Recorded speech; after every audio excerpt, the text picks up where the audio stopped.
रसिक मुरारी जी के गुरुदेव धारंदा नामक स्थान में रहने लगे थे। वहां किसी भगत ने बहुत बानपुर नाम के गांव की जमीन उनके नाम कर दी थी संत सेवा के लिए। बड़े उदार गृहस्थ जन होते हैं, वो धनी थे, तो उन्होंने बहुत सी जमीन श्यामानंद महाप्रभु के नाम कर दी साधु सेवा देख कर कि यहाँ संत सेवा होती। शोधन धन्य प्रथम गति जाकी, वो धन धन्य है जो संत सेवा और भगवंत सेवा में खर्चा होता है। अब उस खेती से बहुत अन्न पैदा होता, और जो अन्न होता तो रोज साधु सेवा का, रोज संतों की भीड़ लगी रहती। श्यामानंद महाप्रभु के आश्रम में खूब अच्छे अच्छे पकवान बनाकर संतों को पवाते। संत की चरण सेवा, आरती, पूजा, भोजन, जय जयकार, नाम कीर्तन, कथा कीर्तन। उन दिनों बानपुर में एक नया जो नवाब वो आया, वो बड़ा दुष्ट स्वभाव का था। उसने आकर देखा इतनी सुंदर लहलाती अन्न की खेती और किसी की नहीं, किसकी है? बोले धारंदा में रहते हैं श्री श्यामानंद नाम के एक महात्मा, उनकी। क्योंकि जहां संत पाते हैं वहां तो अलौकिकता होती ही है, बड़ी अलौकिकता, संत सेवा में बड़ी अलौकिकता। बस ये विश्वास हो जाए, विश्वास नहीं होगा। श्री धन्ना जी खेती बोने जा रहे थे, अभी खेत के समीप पहुंचे कि पार्श में ही एक मार्ग कच्चा था। देखा 50 संत एक साथ मंडली बनाकर कीर्तन करते हुए जा रहे। पहले संत मंडली चला करती थी। दौड़ के गए, प्रणाम किया और कहा महाराज हमारे अहोभाग्य, गांव तो यहाँ से दूर है, पर यदि आप कुछ क्षण रुके तो बाजार यहाँ से नजदीक है, मैं कुछ लाऊं और आप पाओ। नवीन अवस्था, संतों के प्रति ऐसा अनुराग, ये दैन्यता देखकर संत जन बैठ गए और काम कीर्तन करते, जाओ तुम ले आओ। तो जो बीज गेहूं के बोने के लिए ले गए थे, वो बीज बाजार में बेच करके और वहां से मीठा लाए, संतों को जल पान कराया, मीठा पवाया। बड़े प्रसन्न संत जन पाकर नाम कीर्तन जय जयकार करते हुए चले गए। अब इन्होंने कहा कि घर में माँ डांट लगाएगी अगर ये पता चल जाएगा। ऐसे ही खेत जोता, ऊपर से पहटा लगा दिया, मानो खेत बो गया। बस घर गए, खेत बो गया है, बहुत बढ़िया जगह बीज बो गया। अब खेत में तो एक दाना नहीं डाला था, इसलिए देखने ही नहीं गए। 20-25 दिन बाद पड़ोस का किसान आया, उसने कहा कौन सा आप उर्वरक लगाए थे आप अपने खेत में? ऐसा एकदम काला खेत पड़ा हुआ है, हरा एकदम। तो उनका काहे को विनोद करते हो, हमारे खेत में तो। उन्होंने कहा तुम्हें विश्वास नहीं, तुम चल के देख लो। तो इतना कह के वो पूरी बात नहीं बता पाए कि कर तुम अन्यथा कर तुम श्री भगवान है। हमने बीज को संतों के उदर में डाल दिया, तो कहीं ऐसा आश्चर्यजनक खेल तो भगवान ने नहीं कर दिया। गए तो देखा खेती बहुत अच्छी तरह से जगी हुई, एकदम हरी।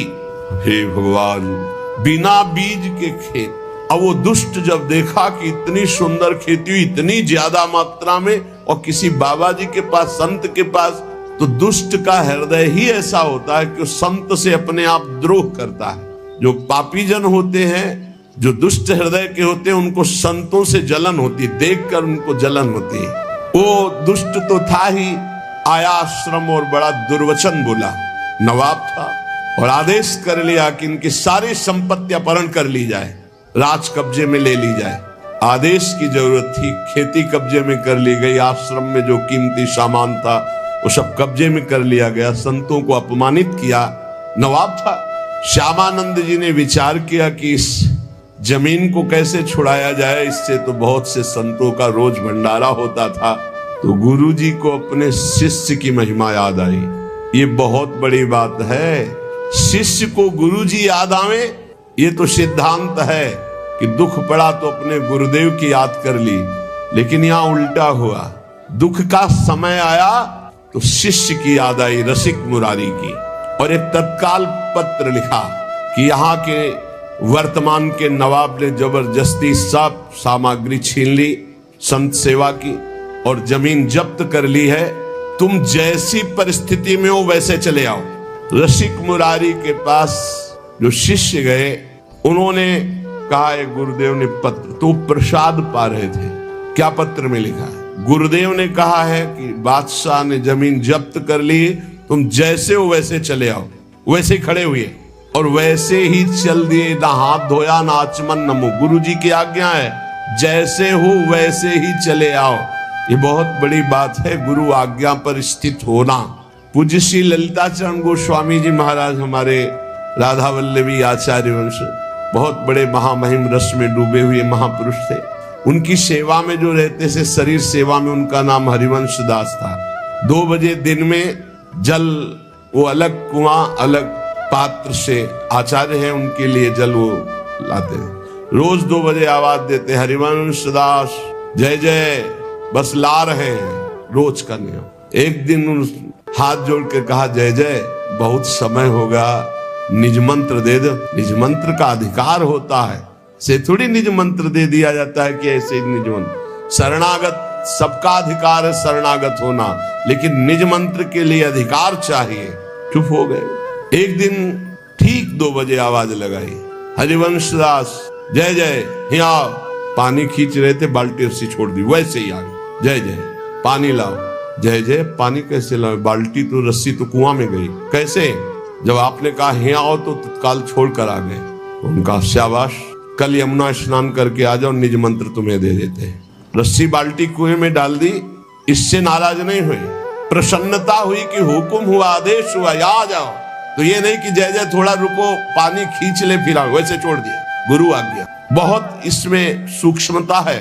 श्यामानंद गुरुदेव ने आदेश किया रसिक मुरारी से, कह दो जैसे हैं वैसे ही चले आवे। तो एक भाई रुको, 1 मिनट का काम, आचमन करके हाथ धो के फिर चलते हैं, वैसे ही जूठे मुंह बिना आचमन के वैसे ही चल दिए। रसिक मुरारी जो पीछे से साष्टांग किया, ऐसा नहीं किया जाता। गुरुजनों के सामने दाहिने होकर के, उनको दाहिने करके साष्टांग दंडवत किया जाता है। जैसे गुरु जी यहाँ विराजमान है तो ऐसे दंडवत किया जाता है, चरण उस साइड में और गुरु के चरणों में ऐसे। तो उनका ये कौन सी रीति है कि आप पीछे से दंडवत कर रहे हो? तो बोले गुरु जी दंडवत करना ही चाहिए, इसलिए दंडवत कर रहा हूँ, बगैर दंडवत करने योग्य इस समय नहीं हूँ, क्योंकि ना तो आचमन किए हूँ और ना हाथ धोए हूँ, इसलिए मैं आपके सन्मुख कैसे हो सकता हूँ। तो वैष्णव होकर आचमन नहीं किए, हाथ नहीं धोए, बोले गुरुदेव आपका आदेश था जैसे हो वैसे चले आओ। श्यामानंद जी आनंद विभल हो गए, आनंद विकल हो गए। तभी सोचो, जब परिस्थिति बिगड़ी तो श्री जी की याद नहीं की, अपने ऐसे प्रिय शिष्य की याद की, क्योंकि पता है कि हमारे शिष्य में कौन सी सामर्थ्य विराजमान है। श्यामानंद जी का हृदय प्रेम से सराबोर हो गया और कहा, अच्छा आचमन करो, हाथ धो और उपस्थित हो, सामने आओ। श्यामानंद गुरुदेव की आज्ञा पा करके रसिक मुरारी जी ने आचमन किया। श्यामानंद जी ने बैठाल के कहा, बेटा साहब यहाँ की संपत्ति अपहरण कर लेगा और जमीन को अपने कब्जे कर लिया है, अगर ये नहीं छुटाई जाती तो हमें उसका कोई दुख नहीं, लेकिन संत सेवा बंद हो जाएगी। जो हमें संतों का उच्छिष्ट मिलता है, चरणामृत मिलता है, संतों का दर्शन मिलता है, सेवा के बहाने से सब संत जन आकर के दर्शन देते हैं, ये सौभाग्य हमारा लुट जाएगा। इसलिए तुम्हारी याद की, तुम्हें बुलाया है, तुम्हें उस दुष्ट के पास जाना है और उसे जाकर के भक्ति का उपदेश करना है और सब जितना अपहरण किया सब वापस लाना है। गुरुदेव कह रहे शिष्य से, ये अहो भाग्य, शिष्य का स्मरण गुरुदेव और सेवा का भार शिष्य को दे दे गुरुदेव, ये अहो भाग्य, अहो भाग्य। लेकिन ये किसी भाग्यशाली समर्पित शिष्य में ऐसा सौभाग्य उदय होता है। पूरी सेवा दुष्ट के सामने, जहां आपने कुछ नहीं किया, आपके सामने होते होते सब अपहरण कर ले गया, उसके पास रसिक मुरारी को जानते हैं कि जान का भारी खतरा है, क्योंकि दुष्ट है नवाब, हुक्म कर दे तो तत्काल गर्दन उतार दी जाए, ऐसा उसका स्वभाव है। आदेश कर दिया, जाओ और उस दुष्ट से सब संपत्ति वापस लाओ। जंगली गाय सीधी गाय को जैसे मार डालती है, ऐसे दुष्ट पुरुषों का संग, जो साधु स्वभाव के जन होते हैं, उनकी हानि कर देता है। ऐसे दुष्ट पुरुषों का कभी संग न करें। भ्रमण कर रहे थे, एक जगह की बात है, एक व्यापारी चला तो उसके पीछे कुछ लग गए, इसके ऐसी सीआईडी उनको मिली होगी धन। शाम हो रही थी, बहुत विवेकी था, वो एक थाने पे गया, बताया मेरे पास इतना धन है, आदमी हमारे पीछे लगे हैं, रात्रि निकल जाने पर आप हमें सुरक्षित वहां तक पहुंचा दीजिएगा। जो इतना धन की बात सुनकर, उस समय ये 40 वर्ष पहले की बात, ये घटना है, ये कोई कथा हम नहीं सुना रहे, जब भ्रमण कर रहे थे तब की बात। भ्रमण में बड़े बड़े दृश्य, बड़े बड़े अनुभव सब होते रहते हैं। उन्होंने कहा कि आप लेकर के सो नहीं सकते, आप बाहर सोइए। ऑफिस के बाहर खपरेला पड़ा था और अर्थ रख लिया और कहा सुबह हम आपको गाड़ी से सुरक्षित पहुंचा देंगे। तो उसने कहा हम कुछ भेंट दे देंगे आपको भी। कहा भेंट की आवश्यक। वो सो गया, उसके लिए बिस्तर लगाया था। जहां 10 बजे रात्रि के तो बड़ा भारी पीपल का वृक्ष था, उसमें जाके चढ़ के बहुत प्रवीण था। अब मदिरा का पान किए उसका लड़का आया तो सोचा कौन खुलवावे ऑफिस। बाहर देखा तो बोले पता नहीं आज पापा ने बाहर क्यों सैया लगाई, और लेट गया और ऊपर चद्दर ढक करके सो गया। और रात्रि में जो विधान होना था वो विधान हुआ, गायब, पूरा सिस्टम गायब, हत्या करके उसको गायब बिल्कुल। क्योंकि कोई उस समय सीसी कैमरा या मोबाइल भी नहीं चलते थे, न मोबाइल चलते थे न सीसी कैमरा। अब तो रोज का रोज आधुनिकता बढ़ती जा रही। सुबह हुआ, पेड़ से उतरा और जो वहां के थे ऑफिस उनको साथ लिया कि आप हमारे साथ रहिए। और गए, बोला सर होश उड़ गए, तू कहाँ था? बोले सर पीपल के ऊपर था। बोले वो आपका कोई आदमी होगा, वो आके सो गया था। और पूरा दृश्य हमने देखा है। हक से हुआ कि वो तो मेरा ही लड़का था। सर पैसे, अपना पुत्र खोया, अपना पद खोया, जीवन भर के लिए कारावास हुआ, केवल पर धन स्वामी, दूसरे के धन का अपहरण करने की वृत्ति। बोले ऐसे सतयुग त्रेता में नहीं होते थे। द्वापर में कबूतर शरण आ गया तो उसके लिए अपने पूरे शरीर का मांस दे दिया। और यहाँ शरण में आए हुए कि हत्या करके धन अपहरण की बात। बोले कलयुग में ऐसे बहुत होंगे, बहुत सावधानी की। तो ऐसा ही था वो नवाब दुष्ट स्वभाव का। अब उसके यहाँ भेजा रसिक मुरारी जी को कि आप जाओ दुष्ट के पास। रसिक मुरारी जी जे भी चले तो उनके जो शिष्य जन थे उनको बड़ा भय हुआ। रसिक मुरारी जी के शिष्य जो थे वो नवाब की ही सेवा में कुछ पदरत थे, मुनीम जिसे कहते हैं, मुंशी मुनीम आदि पदों पे। उन्होंने देखा कि गुरुजी जा रहे हैं तो भारी अपमान कर देगा गुरुजी का, हो सकता है जान पर भी बात आ जाए, मरवा डाले। अधिक प्रीति मन भाव संदेहा, जब अधिक प्रेम होता है तो फिर महिमा भूल जाई जाती है, लगता है इनकी रक्षा हो।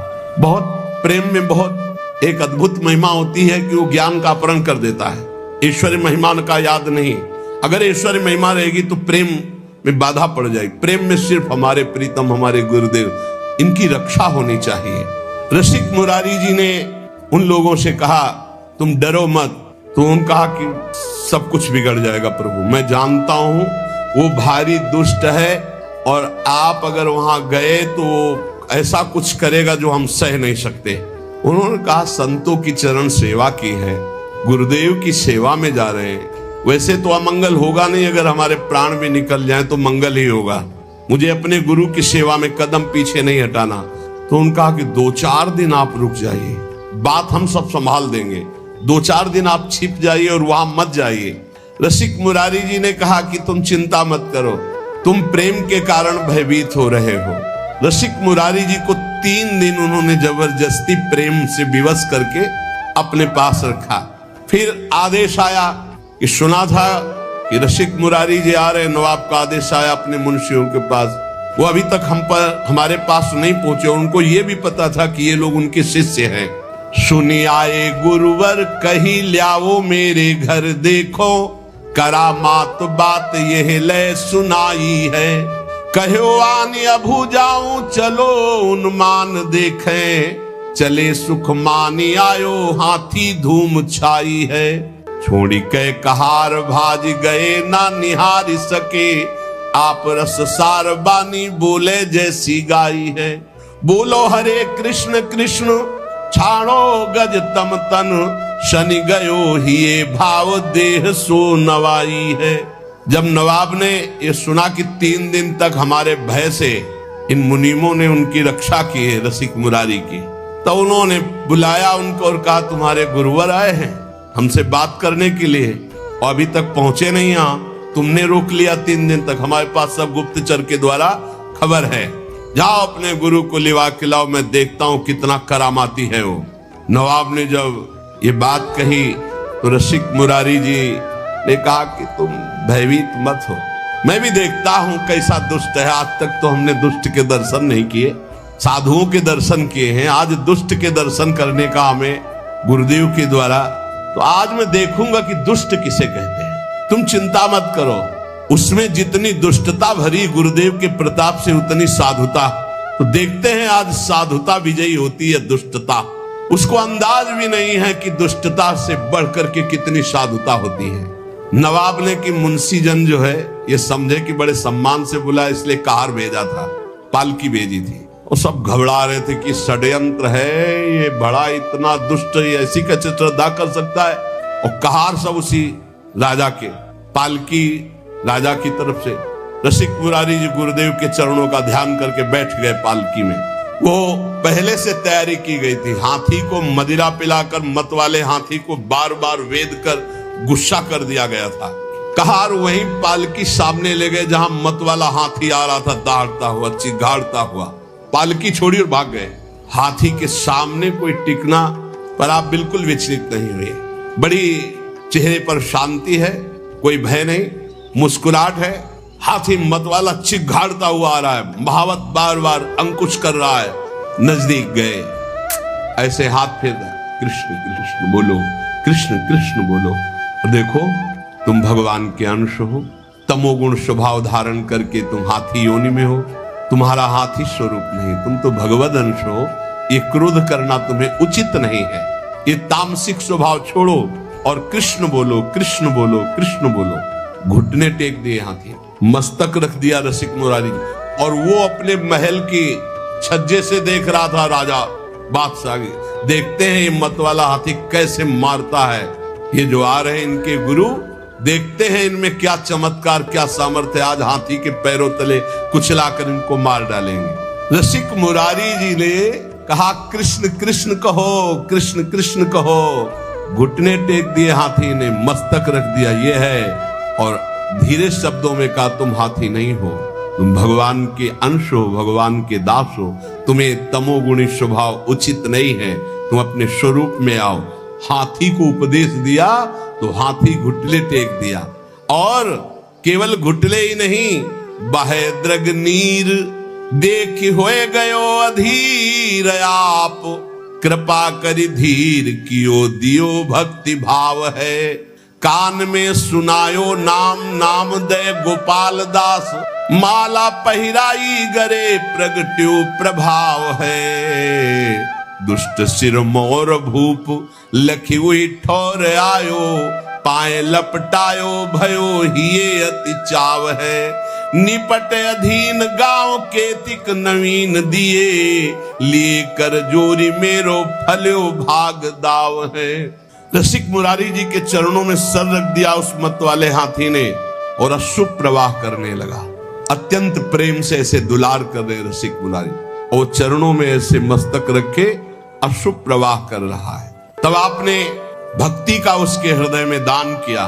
और संतों के पास तुलसी की माला रहती है, तत्काल बड़ी माला जो 108 गले में ऐसे बांध दी, मानो शिष्य बना दिया। कान में भगवान नाम दिया, गले में माला बांध दी, और कहा सुनो तुम्हारा नाम गोपाल दास है आज से। मतवाले हाथी को चेला बना लिया। अरे जब मतवाले मन को चेला बना लेते संत जल, तो हाथी क्या है? सबसे बड़ा मतवाला हाथी मन है, किसी की कोई भी अंकुश बात नहीं मानता। गले में तुलसी की माला पहना दी, कान में कृष्ण नाम सुनाया, और कहा तुम्हारा नाम गोपाल दास है। और वो ये सारा का सारा दृश्य राजा देख रहा था। उसे देख करके अब रहा नहीं गया कि ये कोई चमत्कारिक महात्मा है, और कोई जादू तमाशा चमत्कार नहीं था, तो भगवान नाम का बल है। नवाब अब रहा नहीं गया, दौड़ता हुआ आया और श्री चरणों में गिर पड़ा, लिपट गया और कहा मुझे क्षमा कीजिए, मैं संतों का प्रभाव नहीं जानता था, मुझे क्षमा कीजिए। ये संतों के प्रभाव से दुष्टों का भी परिवर्तन हो जाता है। जितनी जमीन जब्त की थी वो तो वापस कर ही रहा हूं। कई गांव की और जो जमीनें हैं राजकीय विभाग के द्वारा अपहरण की, वो भी मैं दे रहा हूं।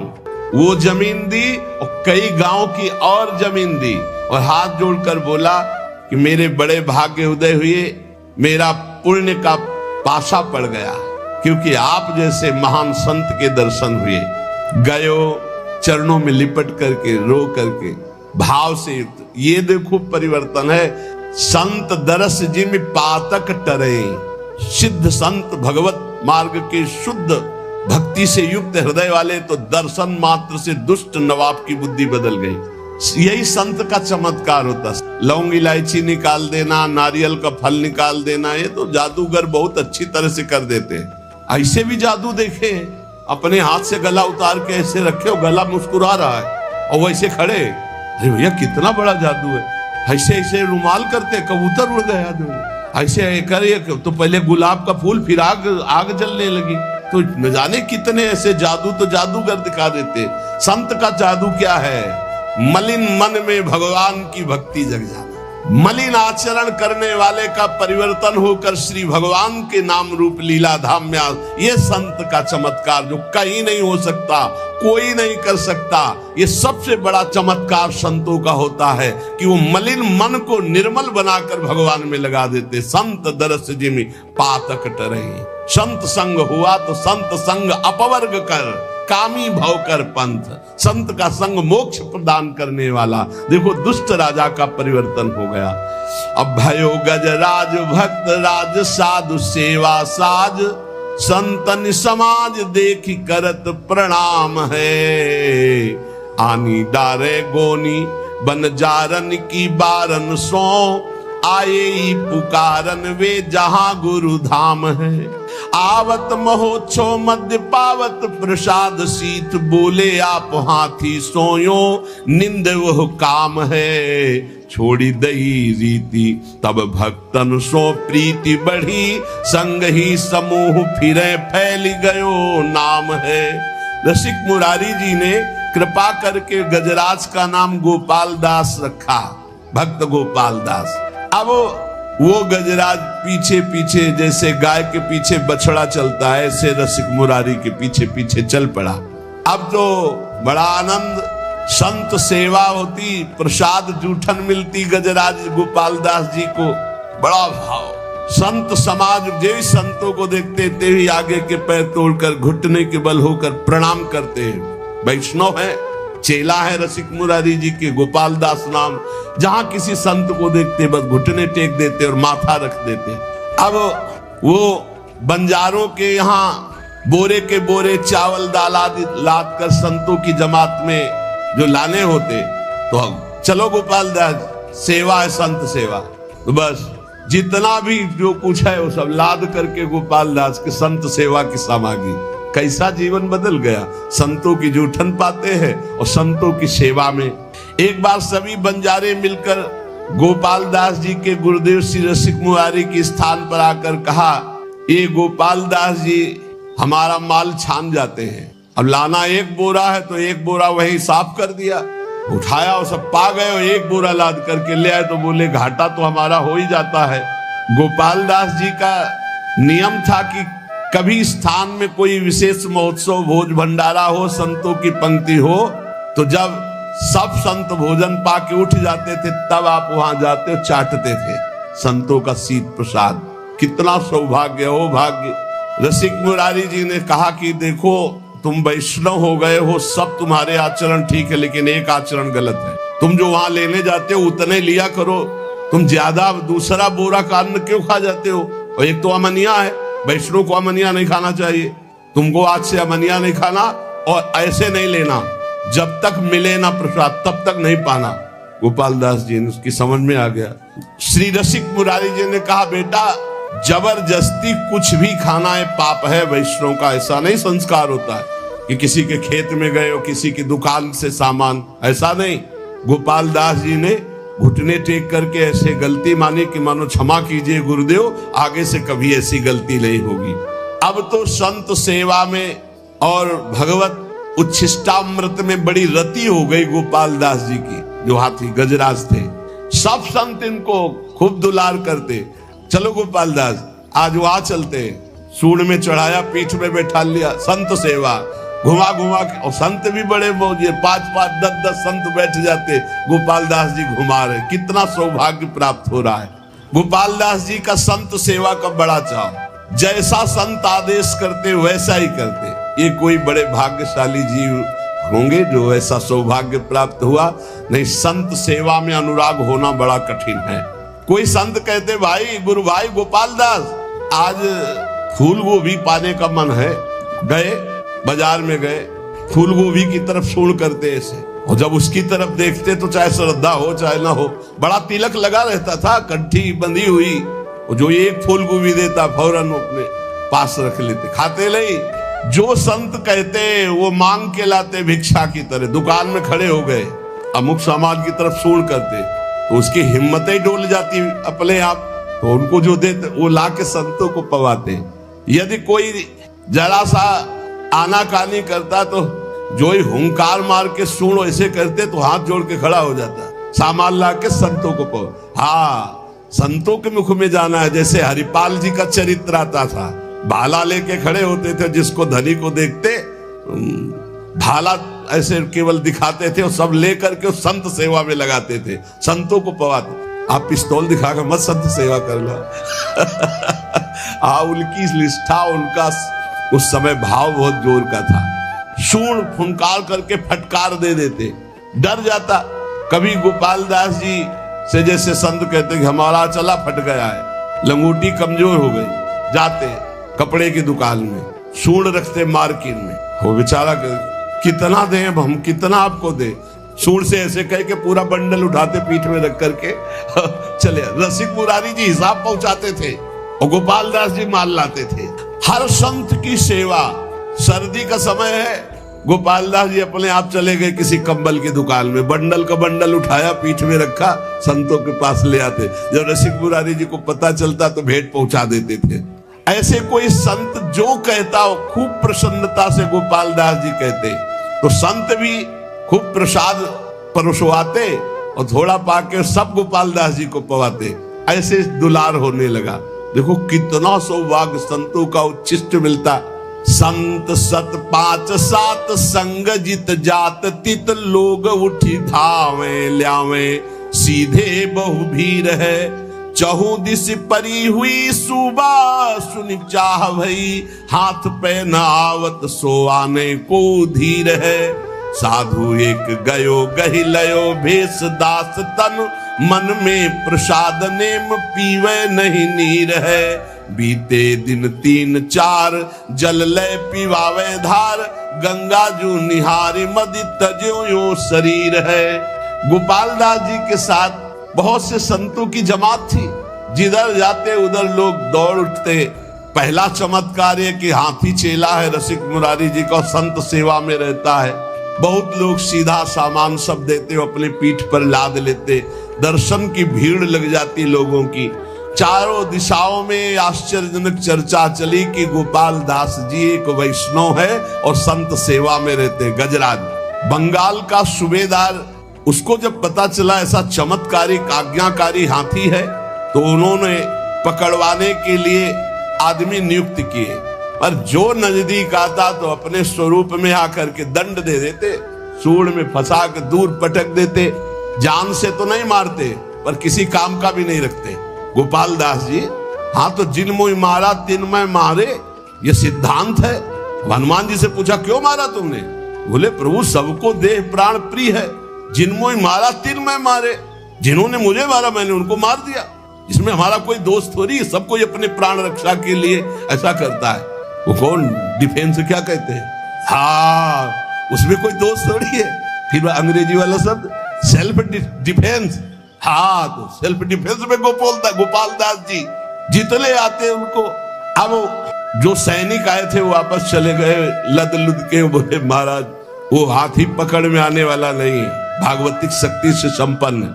बहुत स्वर्ण मुद्रा पुरस्कार में रखी गई कि ऐसा हाथी बंदी बनाकर हमारे पास लाया जाए। तब उनमें से एक के दिमाग में आया कि साधुओं को नहीं मारता है, आसपास टहलते रहते। तो एक दुष्ट साधु वेश में वो केवल साधु वेश बनाया गोपाल दास जी को पकड़ने के लिए। दुष्ट था, छलिया कपटी पाखंडी, वो वेश साधु का बनाकर गोपाल दास जी के सामने आया। गोपाल दास जी ने घुटने टेक दिए। ये वेशधारी के सामने ये देखो कितना बड़ा प्रभाव। अब उसने गोपाल दास जी जब घुटने टेक दिए, तत्काल उसने बंदी बनवा लिया आदमी उनके थप और गोपाल दास जी को ले गया। वहां जब ले गया तो जल और भोजन आदि अर्पित किया, एकदम नहीं खाया, क्योंकि संतों का जूठन, भगवान का प्रसाद पाने का गुरुजी ने नियम दिया है। कई दिन हो गए, न अन्न लिया न जल लिया, क्योंकि प्रसादी नहीं है वहां। सूबेदार के कहने पर बिल्कुल ना अन्न न जल, कुछ भी जब नहीं खाया तो सलाह ली कि क्या है, तो उनका शायद ये भगत है, इसको गंगा जी में ले जाया जाए तो शायद गंगा जल पान कर ले, नहीं तो ऐसे तो प्राण निकल जाएंगे, काफी दिन हो गए कुछ खाया पिया नहीं। तो जे ही गंगा जी ले गए तो गंगा की जलधारा में खड़े हुए गुरुदेव का ध्यान किया, अपने शरीर को छोड़ दिया। ये गंगा जी में जाकर देखो क्या सदगति हुई। एक कहां तमोगुणी हाथी शरीर और कहां इतनी बड़ी निष्ठा कि गुरुदेव ने कहा कि बिना भोग लगाए अमनिया नहीं पाते, तुम बंजारे के यहां से अमनिया नहीं, ऐसे नहीं पाया। उस दिन से छोड़ दिया था, जल और प्रसाद ही पाते जो भगवद अर्पित, अन्यथा नहीं। अब वहां कहां भगवद अर्पित वैष्णव का मिले, इसलिए जब उनको विचार करवाया गया कि वैष्णव शायद ऐसे ना पिए तो गंगा जल तो पी लेगा, भगवान का चरणामृत है गंगा जल, तो गंगा जी में ले गए। तो वहीं खड़े होकर गुरु जी का ध्यान किया और जोर से पुकारा कृष्ण, और अपने शरीर का त्याग कर दिया। अर्थात भगवत प्राप्त महात्मा की जो सदगति, वही सदगति गोपाल दास जी की हुई। रसिक मुरारी जी के बहुत से ऐसे पावन चरित्र हैं जिन्हों में भक्ति के प्रभाव से अद्भुत दुष्टों की बुद्धि बदली, अद्भुत अद्भुत चमत्कार प्रकट किए। यद्यपि ये चमत्कार स्वतः प्रकट होते हैं, भक्त इनको प्रकट नहीं करता, उसका कोई संकल्प नहीं बनता चमत्कार करने का, पर सूक्ष्म दृष्टि से देखा जाए तो भगवान अपने भक्तों की महिमा प्रकाशित करने के लिए ऐसी लीलाएं करते रहते हैं। तो उपासक को चाहिए गुरु चरण आसक्त होकर गुरु प्रदत्त मंत्र, नाम और सेवा में चित्त वृत्ति लगा के इसी जन्म में भगवत प्राप्ति कर ले, यही जीवन का परम लाभ है। यदि भगवत प्राप्ति नहीं तो जीवन बहुत व्यर्थ चला जाएगा। शेष चर्चा आगे। श्री राधा वल्लभ लाल की।